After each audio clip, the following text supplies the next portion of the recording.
जाधवबाई, तुम्हाला माहित आहे का आंटी मी नाही का अक्षय कुमारच्या घरी भांडे कपडे करत होतो ना. खरंच का कांताबाई? मग थांबा तुम्हाला सांगतो का झाला तर. अच्छा. अक्षय कुमारच्या घरी मी नाही का कपडे भांडे करत होतो. तर हा नाही का सलमान खान आला अक्षय कुमारच्या घरी. तर माझे काम पाहून टाकलं ना. माझे काम कसे बाई चिकन चोपडेच आहेत. तर त्या अक्षय कुमार संग झगडा केला नाही सलमान खाननं का कांताबाई आमच्या घरी कामाला आली पाहिजे म्हणून. मी म्हणलो मला कोणाच्या घरी कामाला कमीच आहे म्हणलो. का खाली झगडता म्हणलो दोघे जण. तर मग बाई मी सलमान खानच्या घरी नाही का कपडे भांडे धुवायला लागलो मोल करी म्हणून नाही का. तर बाई सलमान खान मोठा चांगला लेख आहे मा. कोटी नाही का पिक्चरच्या शूटिंग बिटिंग वरून ये ना.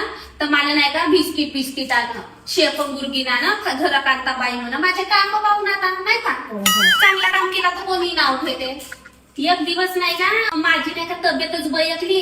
सलमान खाननं बाई मला आपल्या BMW मध्ये बसवून मला दवाखान्यात नेलं. कोण करते बाई एवढ्या या जगामध्ये कोणासाठी. मस्त नाव घेतो मगही नाव घेतो त्या सलमान खानचं मी. तशावानी नाही का सलमान खानची माय चांगली आहे. माझे चिकन चोपडे काम पाहून नाही का बाई मला आपल्या जुन्या मुन्या साड्या द्यायला लावल्या. मग आणि त्याच्या साड्या कमी महाग राहतात का. एक नंबर होते व सगळेच जण माझं मस्त नाव घेत. मी कामही सोडलं ना बाई त्याच्या घरी नाही का. मला येत राहते सलमान खान बापूचा फोन बिन कसे आहे कांताबाई मदत राहते. काही अडचण पाणी राहिला तर मग सांगा म्हणते.